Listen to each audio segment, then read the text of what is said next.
En primera plana, Carlos Herranz. Bienvenidos en Primera Plana, un programa de Radio Francia Internacional y de France 24. ¿Qué influencia tiene el voto latino en las elecciones estadounidenses del próximo 5 de noviembre? Es la pregunta que hoy vamos a intentar resolver con 4 invitados. Ya les presento. Alessandra Castro es doctora en Derecho por la Universidad París II y además es experta en Derecho Internacional y en Gobernanza Migratoria. Bienvenida. Muchas gracias. Bueno, mi compañero Braulio Moro es compañero de Radio Francia Internacional, no necesita presentación, tantos programas, lo conocen nuestros oyentes, nuestros espectadores y también en la rúbrica de Economía. Bienvenido, Braulio, a tu casa. Carlos, muchas gracias, un placer estar con ustedes. Y también nos acompaña Matilde Carton, ella es periodista independiente, ha cubierto especialmente el campo demócrata en estas elecciones de Estados Unidos. Bienvenida, Matilde. Muchas gracias. Y a distancia, desde Nueva York, decimos good morning a nuestra corresponsal Silvina Sterin. Silvina. ¿Qué tal, Carlos? ¿Cómo estás? ¿Cómo andan todos por allá? Un saludo desde Nueva York y un placer estar en Primera Plana acompañándolos. Los latinos ante las elecciones de Estados Unidos, hoy nuestro asunto en Primera Plana. La población latina de Estados Unidos supera los 60 millones de habitantes, lo que representa el 19% de la población total, según la Oficina del Censo de Estados Unidos. Son 36 millones de votantes, la comunidad latina es una parte fundamental de la identidad de Estados Unidos y tanto Kamala Harris como Donald Trump saben que pueden ser decisivas en las elecciones del próximo 5 de noviembre. Pero ¿cómo votan los latinos? ¿Es cierto que hay una mayoría demócrata, salvo en núcleos republicanos como Miami, o estas categorías ya han pasado a la historia y ahora todo es mucho más transversal y menos monolítico? Hacemos la radiografía del voto latino hoy en Primera Plana. Antes, leamos la prensa. Diario Los Angeles Times destaca en este artículo lo mal comprendido que es el voto latino y apunta algunas causas como la paradoja de que una mayor representación latina institucional en California no ha ido acompañada de un aumento de la participación o una bajada de la tasa de abstención. The New European rescata una de esas frases de Donald Trump que han creado estupor respecto a los migrantes haitianos para formar este eslogan surrealista: voten por mí o se comerán a tu perro. Elecciones también muy seguidas desde Centroamérica. La Estrella de Panamá subraya la batalla por el voto latino con esta portada. Bueno, lo primero es situarnos. ¿Podemos hablar de voto latino o esto en sí es una categoría que induce a error? Alexandra. Bien, si bien es un tema muy recurrente, lo vemos muy frecuente en la prensa y durante la campaña política, hay que tener en cuenta la gran diversidad que representa la población latina, los diferentes orígenes, trasfondos, lo cual hace que no exista como tal un núcleo homogéneo al respecto. Si bien hay ciertas tendencias, pues hay mucha diversidad también en este voto. Braulio. Yo diría que es una construcción sociológica de reciente creación, que surge de los años 50 del siglo pasado, y se incluye así porque incluye a los brasileños que hablan portugués, si no serían los hispanos. Matilde. Pero también, si no es monolítico, es algo que por la primera vez va a pesar mucho en estas elecciones. Así que hay también que analizarlo como un bloqueo. Mucho se habla de migración, Trump habla de una deportación masiva y Harris crear un camino hacia la ciudadanía. Alexandra, que es justo su negociado de estudio, ¿qué cambiaría de uno a otro o de otra a uno en caso de salir elegidos respecto a las políticas migratorias? Si los pudiéramos hacer la comparativa entre ambos. En realidad no cambiaría mayor cosa. Si vemos la política de Biden, sobre todo en los últimos meses y a partir del verano, con el veto al asilo, así como las nuevas políticas en materia de migración, no existe un cambio sustancial en la política migratoria. Ha habido una restricción en el derecho de asilo en Estados Unidos, ha habido una restricción a los canales legales de migración y lo que vemos también históricamente es que tanto demócratas como republicanos en la práctica terminan imponiendo el mismo tipo de políticas migratorias muy encaminadas hacia la construcción del muro, las deportaciones, las sanciones migratorias. Recordemos que en la actualidad el número de encuentros en las fronteras de Estados Unidos está a los mismos niveles del 2020 y durante el gobierno de Donald Trump. Entonces no se ve, por lo menos en el corto plazo, que vaya a existir un cambio muy grande en estas políticas, teniendo en cuenta también una tendencia en Estados Unidos hacia la criminalización de la migración, el discurso del que hablabas de ver al migrante como un delincuente, pues esto también se traduce en las políticas que de un lado o del otro terminan yendo en el camino de la restricción a la migración. Luego hablaremos de migración y de las otras temáticas, pero ahora vamos a poner la lupa donde se juega todo, Silvina Esterin, desde Nueva York. Los 36 millones de latinos con derecho a voto pueden ser decisivos para cambiar la balanza. Hay 3 estados con especial presencia latina dentro de los llamados swing states, estados bisagra, que ya saben, esos que pueden cambiar de uno a otro lado: Nevada, Arizona y Pensilvania. Especialmente los analistas centran su importancia en este último. ¿Qué trazos podríamos avanzar de los latinos en estos estados clave que pueden definir el nombre del próximo o de la próxima presidente o presidenta de Estados Unidos? Efectivamente, hay 36 millones de latinos en condiciones de votar. Eso representa, y escuchen bien este número, un 15% del electorado. Es impresionante. Antes uno podía identificar a los latinos en California, en Nueva York, en Texas, pero desde el 2020 hasta ahora ha habido una redistribución poblacional y los latinos ahora se concentran en estos estados bisagra. Entonces, por ejemplo, el 30% de la población de Nevada y Arizona son latinos. Y si se analiza Pensilvania, que tiene 20 votos del colegio electoral, o sea, es importante, ahí hay 580.000 latinos en condiciones de votar. 580.000. Eso es más de 7 veces el margen por el que Biden le ganó a Trump en el 2020, que le ganó por muy poquito. Entonces es lógico que estamos viendo que tanto la campaña de Harris como la campaña de Trump están poniendo todos los recursos en estos estados bisagra y en conquistar el voto latino en particular. Vamos a ver qué pasa el 5 de noviembre. Claro, Braulio, vemos que Pensilvania, digamos, es el premio gordo de los estados bisagra. Y ahí es donde tiene una vital importancia esos 580.000 latinos con derecho a voto. Efectivamente, representan no obstante el 6% de la votación del Estado. Pero efectivamente, dado que hay 19 grandes electores, esto puede ser determinante. ¿Cómo van a jugar en este terreno los puertorriqueños, que es la primera población del Estado? Importante. ¿Cómo van a jugar el voto de los mexicanos, que es la segunda? Y después vienen cubanos, venezolanos, etcétera. Hay un punto que me parece que es central. Kamala Harris ha invertido $350 millones solo en ese estado para propaganda. 350 millones. Esto da una idea de efectivamente la importancia que uno y otro candidato asignan a este estado clave. En el caso de Pensilvania, que además Matilde lo conoce muy bien porque estuvo allí viviendo, según datos publicados por el Instituto Latino de Política Pública de UCLA, lo que diferencia a los latinos de la población blanca o negra es que votan en un porcentaje muy inferior. Suelen hacerlo incluso la mitad de estos 580.000. ¿A qué creen que se debe esta mayor tasa de abstención? Y les pregunto, ¿no creen que limita al final la influencia política, esta tasa de abstención más alta que en otras comunidades? Sí, lo puede hacer, pero a ver, es que, por ejemplo, cuando hacemos la comparación con 2020, hay 4 millones más de electores en el 2024. Es que esto lo puede cambiar. Y yo me imagino que hay generaciones un poco que por la primera vez van a votar, y esta elección es súper importante porque tienes un candidato que insulta a los latinos diciendo que son violadores, diciendo todo esto, y por la primera vez tienes la posibilidad de votar y decir algo. Así que a mí me parece que la gente puede investirse mucho más que lo que ha hecho en el 2020, por ejemplo, porque hay más votantes y además los temas, los retos son mucho más importantes también. Voy a hablar de esos insultos. No me explico cómo hay gente que ha migrado a este país y ahora va a votar por Trump. La frase aparecía el otro día en un reportaje del diario El País.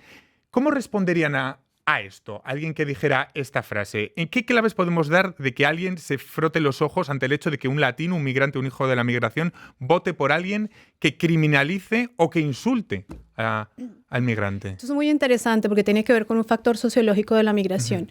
Los migrantes, sobre todo los que se han naturalizado norteamericanos, es decir, quienes pueden votar, no suelen identificarse con ese discurso de Trump. Para ellos, esos son los migrantes que van a llegar, los que se quedaron en el país de origen y ahora intentan acceder a Estados Unidos. Para ellos, y eso lo vemos, es el clásico discurso con los venezolanos, con los cubanos, con los propios haitianos, esas personas que llegaron primero a Estados Unidos suelen marcar la diferencia con quienes están llegando. Y casi que tiene tienen ganas de que a ellos los deporten siendo sus propios nacionales. Y eso porque para ellos son ya norteamericanos, eso por un lado. Y por otro lado, los latinos en Estados Unidos están pendientes de su diario vivir, de su economía, de sus necesidades y la necesidad de satisfacerlas, más allá de lo que se diga frente a su origen nacional, con el cual en muchos casos se han desmarcado. Pues lo que les interesa es un candidato que responda, por ejemplo, en temas, en asuntos económicos, a esas necesidades que ellos tienen, y en función de eso se da su voto. Es decir, que podemos tener desde aquí incluso una especie de distorsión, pensando que el tema de la migración está en el centro del debate y al final, para esta población, para muchos de ellos, No lo es. es el bolsillo. Hay una cosa que es muy sencilla que hay que tomar en cuenta. Simplemente tomo el año 2023. Llegaron 300,000 nuevos migrantes a Estados Unidos. Sin esa cantidad, hubiera sido imposible que Estados Unidos mantenga las tasas de crecimiento económico que tiene hoy en día. Una cosa es el discurso de Trump, de los republicanos, o incluso a veces de Kamala Harris, que también toma distancias en este terreno, pero sin los inmigrantes sería imposible el crecimiento económico de ese país. Y yo creo que hay un dato que daba Silvina que me parece importante. Representan cierto 19% de la población, de los votantes efectivos, pero en términos reales, aproximadamente será un 10-12% que irán a votar. Y este es un tema fundamental. Y efectivamente, en ese terreno, el discurso de Trump sobre los migrantes, para el que ya está instalado ahí, tiene poco peso. Atendiendo a los orígenes, antes hablaba Braulio de los puertorriqueños. Bueno, tradicionalmente los puertorriqueños se supone que son más fieles a los demócratas y los cubanos y venezolanos de Miami a los republicanos. ¿Estas claves históricas o estas categorías ya están un poco desfasadas, Matilde? Parece, bueno, a ver, porque, por ejemplo, hubo el debate en Univisión cuando Trump por la primera vez estaba hablando con votantes latinos, ¿no? Y había un señor de 56 años que viene de Miami y dijo que él votó para Trump, pero a ver, con lo que pasó en el Capitolio, con lo que pasó en su tratamiento general de la democracia americana, ahora le preguntó cómo yo puedo votar a ti por una otra vez, y no pudo convencerlo. Quiero decir que Trump durante este debate de Univisión no pudo decir nada no puedo convencer a los otros. Y esto me parece muy interesante, que esta población está cambiando, porque 2016 fue muy diferente de ahora, porque ya hemos visto su política en acción. Además, por los derechos reproductivos, por ejemplo, ya hay un impacto muy interesante que se puede notar, se puede ver. Mujeres murieron porque no pudieron ir al hospital para lo básico, ¿no? Para estar... para sus derechos, sí, políticas sexuales de y lo que sea, y no solo del aborto, solo no para solo ir de lo que sea, porque bueno, nuestro cuerpo es un poco diferente del de los hombres, ¿no? Y entonces ya. Y además creo que el 40% de las latinas vive ahora mismo en algún estado con restricciones al tema del aborto. Lo que pasa es que me parece que el tema, también hay una diferenciación de género. Vamos a hablar de esa diferenciación de género, vamos a hablar también de las temáticas, las leyes migratorias, la economía, las relaciones con América Latina o incluso la guerra en Oriente Próximo, si puede ser una variable de voto. Pero lo vamos a hacer a vuelta de pausa. Hasta ahora.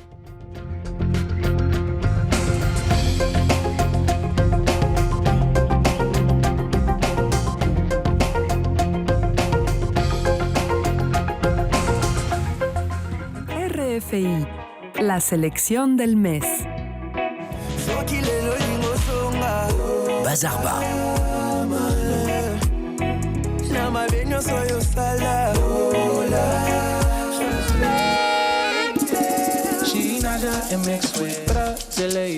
Jules et Masego.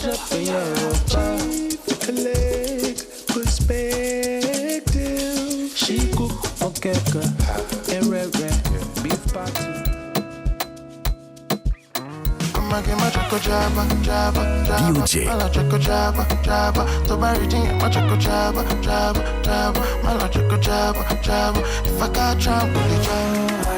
Théodore et Seke.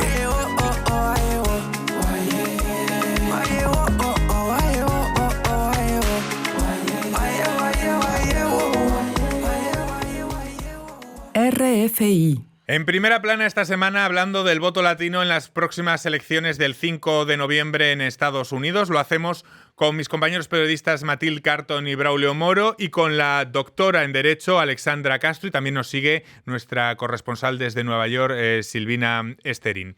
Estábamos antes de la pausa hablando de las temáticas que pueden pesar en el voto latino. El coste de la vida y la inflación siguen siendo por un amplio margen los principales problemas para los latinos en los estados en disputa. El 59% lo cita como el principal problema según una encuesta publicada por las organizaciones latinas Latino Victory y la Federación Hispana. Braulio, la economía prioridad.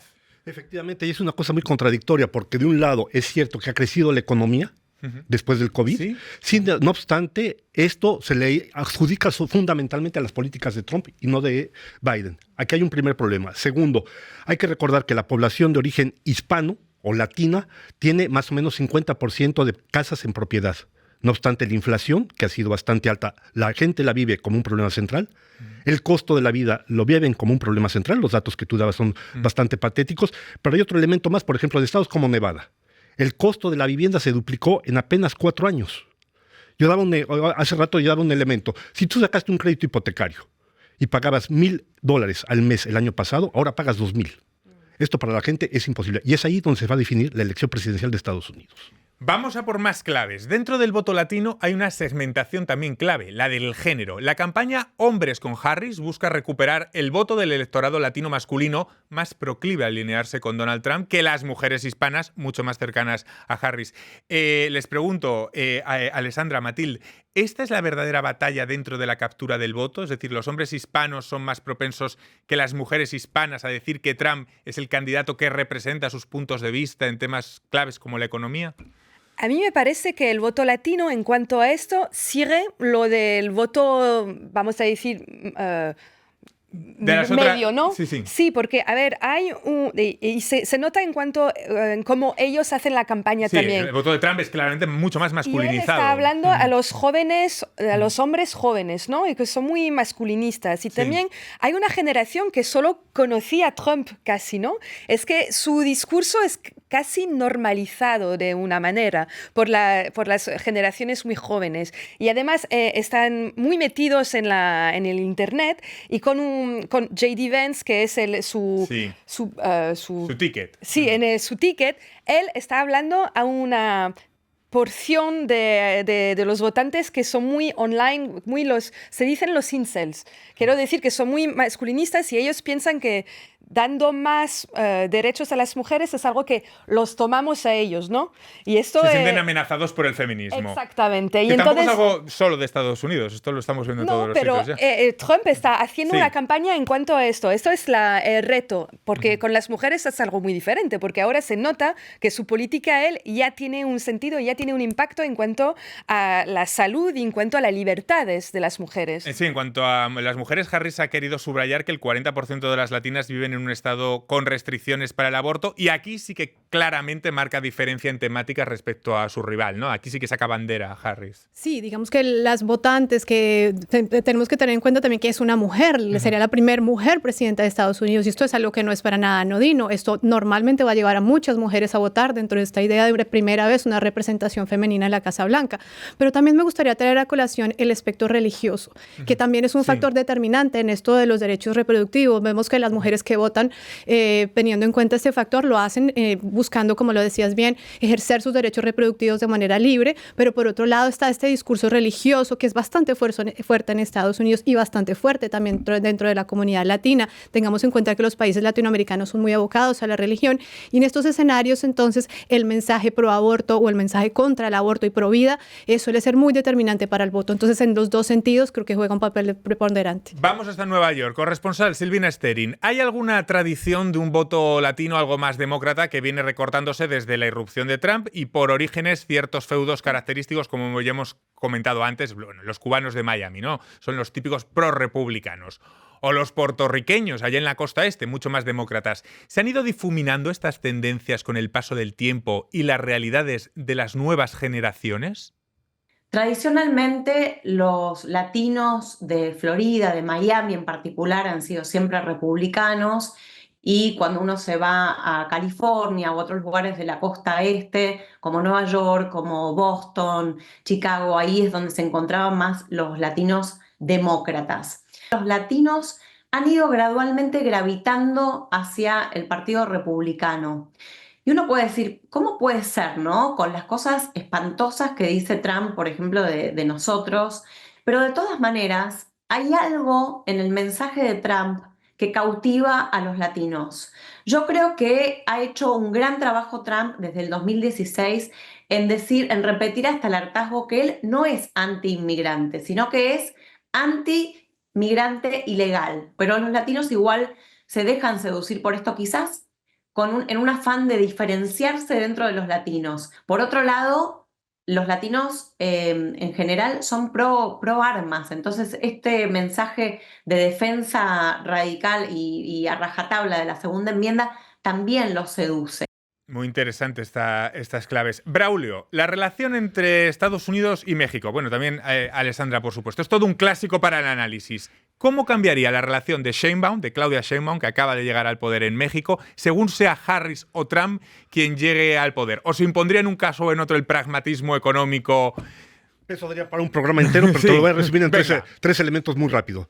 El acuerdo comercial entre México, Estados Unidos y Canadá, el problema de las armas y el problema de la migración. Doy dos elementos. Venga. Entre Estados Unidos y México el año pasado hubo intercambios comerciales por $800,000 millones. $800,000 millones. Quiere decir que cada hora fueron $100 millones de intercambios. Cada hora. Esto te da una idea.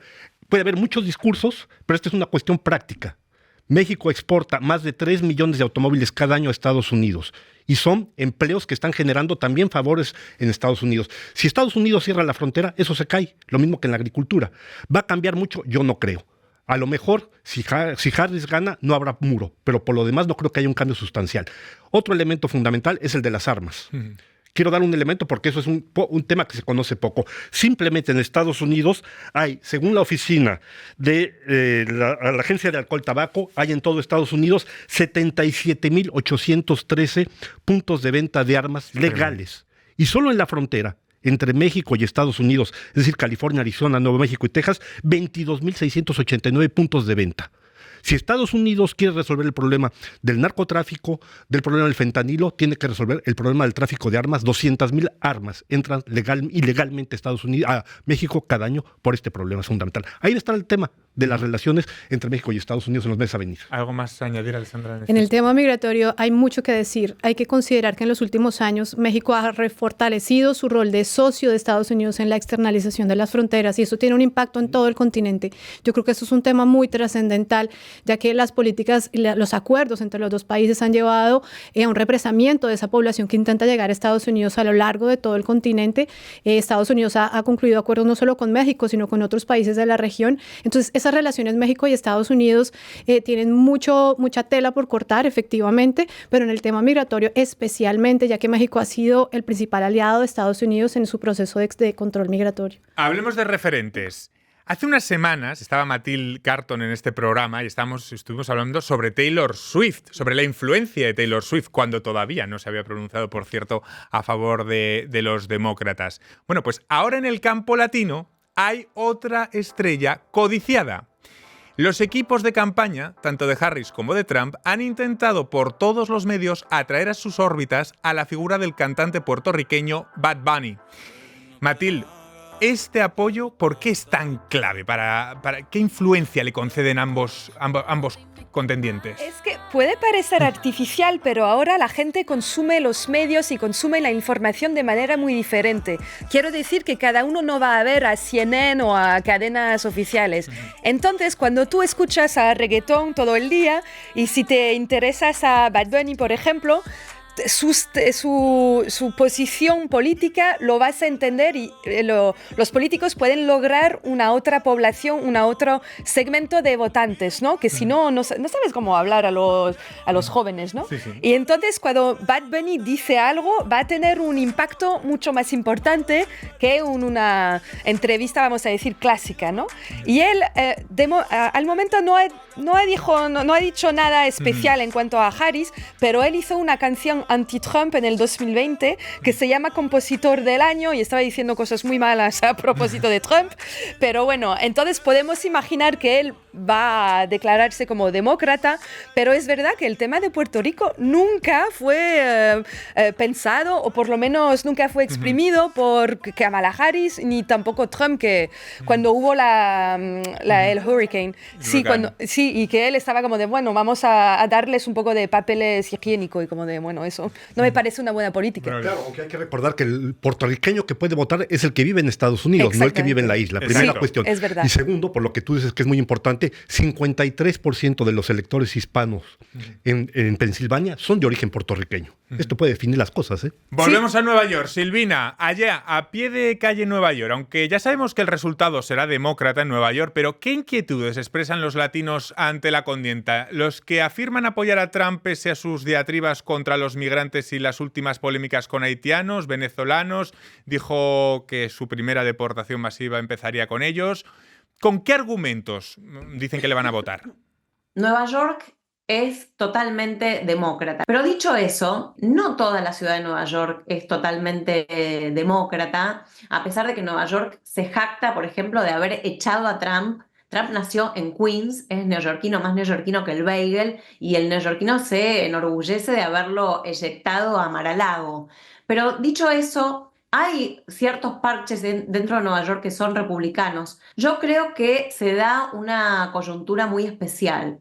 Desde hace 2 años ya, como ustedes saben, Nueva York ha recibido un flujo de migrantes enorme, inmenso, y si bien los neoyorquinos siempre han sido muy de abrazar al inmigrante, se está viendo cierta hostilidad. Esto que dice Trump de que nos están invadiendo, que se escuchan acentos y lenguajes que no sabemos ni de dónde son. Bueno, muchos de los latinos están queriendo diferenciarse de eso. Yo no soy ese tipo de latino que está invadiendo la ciudad, yo no cometo delitos. Entonces me parece que eso está haciendo que parte de los latinos que siempre fueron demócratas estén queriendo ahora diferenciarse y por ende pasándose quizás al bando republicano. Gracias, Silvina. Me quedan muy pocos segundos. No sé si quieren hacer una apuesta final para dejar esto en alto o no se atreven. ¿Está esto de una forma entre Harris y Trump? Yo simplemente diría que si la gente vota por el tema económico, es Trump quien va a ganar. ¿Alessandra? Yo simplemente diría que va a suceder lo mismo que en las anteriores elecciones, es decir, que el margen entre los dos candidatos va a estar en verdad muy estrecho y va a ser una cuestión de último minuto. O sea, infarto para todos. Matilde, me quedo sin tiempo. Yo quiero pensar que Kamala tiene una suerte, que ya lo puede cambiar, porque también hay mujeres en el campo republicano y a ellas no le gustan lo que está pasando. Muchísimas gracias a los 4, ha sido un placer. Hemos analizado todo lo posible este voto latino. Les esperamos aquí en Primera Plana la próxima semana. Gracias.